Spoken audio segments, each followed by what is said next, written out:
Hey guys, this is Donna Jones for Spotlight TV, and I'm so excited to have with me Mr. Marion C. Barry. How are you? How you doing, Donna? All right? Good. Now, let's talk about, with the passing of your dad, you deciding to sort of pick up that torch and continue that legacy and fill that seat.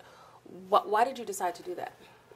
Well, it wasn't really, felt a sense of obligation. You know, I see that, you know, I've been in D.C. my entire life. I've seen the city change dramatically. Right. And I always believed him. Even if he wasn't my father, I always believed in what he stood for as far as fighting for black people, fighting for, you know, Chocolate City. And Right. I saw that, you know, the leadership currently that's there, you know, is kind of moving in a different direction. So I just wanted to, felt the obligation Right. and a duty, you know, not just to him, but to the entire city to keep that going and keep the identity of the city I grew up in.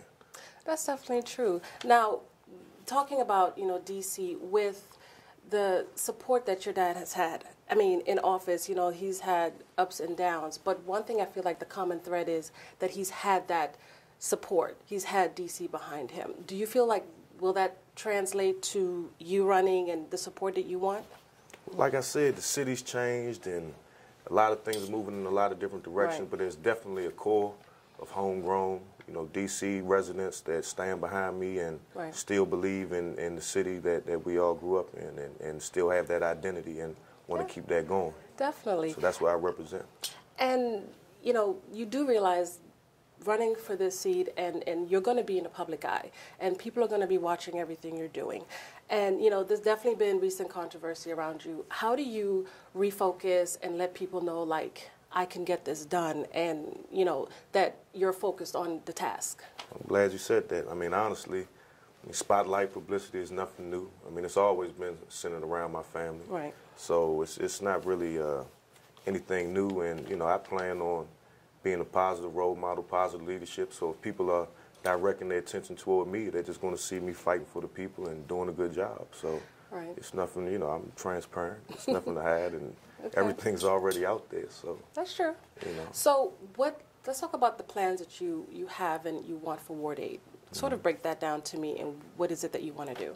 You know, Ward 8, we at the bottom of a lot of the areas in D.C., you know, at the bottom of home ownership, the bottom of unemployment, you know, the bottom of crimes, to, you know, just about everything that's negative, you know, Ward 8 is taking part of. So I want to really focus my areas around improving. I was a small business owner, so what I did in the past decade is work very hard to hold accountable, you know, minority business ownership. Right. You know, they're supposed to give D.C. residents a certain percentage of contracts. So what I did was really focus on hiring, you know, people that were pushed out of the job market and, Right. you know, returning citizens, people in the homeless shelter, people with no job training or skills to show that, you know, we can contribute to society and we are, you know, equitable partners in the job market. So by showing that and showing that black men aren't lazy and we do have talent, we can compete. Right. You know, that's been my main focus, but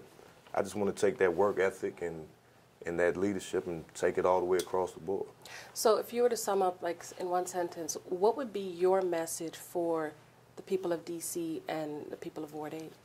Well, right now we're facing what I call a deculturalization of D.C. If you look all around the city, you know, whether it be U Street, whether it be 8th Street, whether it be Georgetown, you know, places that were traditionally black neighborhoods and black business districts, you know, have dramatically changed. Right. I want Ward 8 to maintain its identity. You know, we have a lot of new residents, but I want, you know, all people, whether it be new D.C. residents, old D.C. residents, everyone to work together to improve Ward 8 in the sense of we can create our own businesses, we can improve our schools, we can improve the quality of life for all Ward 8 residents. We just have to develop a new identity and a new culture in our city based around, you know, self-help, progressiveness, you know, being a part of everything that's going on in D.C. Everything is growing in D.C., you know, economic empowerment, economic growth. So we need to take part of it and know that we have a stake in that. And, you know, that's for us as well. It's not just for, you know, new people in the city, but it's for regular D.C. people as well. What would you say to the people that doubt you, that you can do this job? Well, I mean, everybody has a right to their opinion. And, you know, they may have based it on a lot of negative seen in the press. I was never one to be up front or be in the spotlight. I just like to get the job done. So it was never really about fame with me. You know, I've somewhat been famous my whole life, so I'm not. I know that it's negative that comes with that too. Right. So I would just at least give me a chance because I do have something to offer. I am a leader in my own right. Right. And I'm just showing proof. That's the best part of this, that you can really, your doubters, you can really prove them wrong. So, That's I'm true. just really looking forward to, doing that. Do you think your dad and your mom would be proud? I know they would be proud. I know they would be proud, definitely. Honestly, that was the last words that my father said to me. We had a talk when he was at Howard Hospital, and, was talking about my business and trials I was going through and struggles and challenges just facing as a small businessman. And, he looked at me and said, you really kicking butt with your business, and I'm proud of you. That was his last words to me. Oh, wow. So I know he was proud. That was my mother's last words to me. I got my first contract on the same day she died, and her last words to me when I last saw her was, "You're going to do good as a businessman. I believe in you, and you're going to help people." So I definitely know they'd be proud of me, and I'm following and doing exactly what they wanted me to do. How important would you say is D.C. and to you? I mean, just as, like you said, growing up in the city, how personal is it to you, like what it is that you're doing? See, when you're in D.C., it's one thing, but when you travel across the country to other cities and other communities, you'll see that D.C. is definitely unique.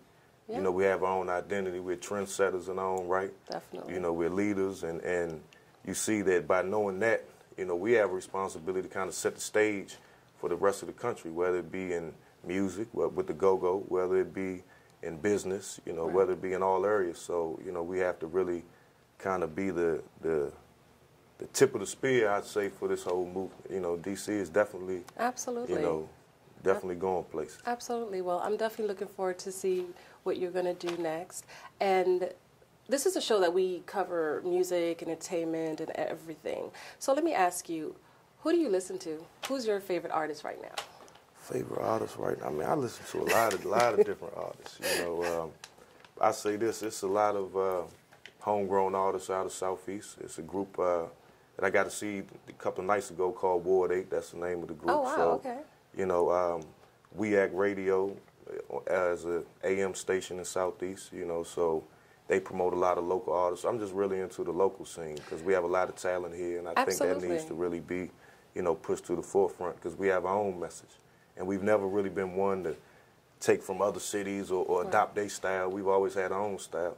Definitely a fan of go-go, whether it be backyard, junkyard, rare essence. Always been a part of that. So, really just anything that's promoting our D.C. culture and our identity, I'm with it. I love it, definitely. So where can we get more information about you and, your message and what you're getting ready to do? We got a strong social media campaign. Find me on Facebook, Marion C. Barry, or our website, marioncbarry.com. Okay. So, just getting into the whole social media realm. I think with this technology, it's a good way to reach a large number of people and really get your message out there. Still the traditional way, just getting out, shaking hands, and knocking on doors. Definitely. But you can definitely still get a lot of free advertisement and really push your own message. The media will portray you in one way, but if you go online, you can hear the words straight from me, how I feel about certain issues, and keep up with our events and our schedules. So, all right. I'm definitely taking advantage of the technology that's out here. Thank you so much. All right. This is Donna Jones. We'll be back.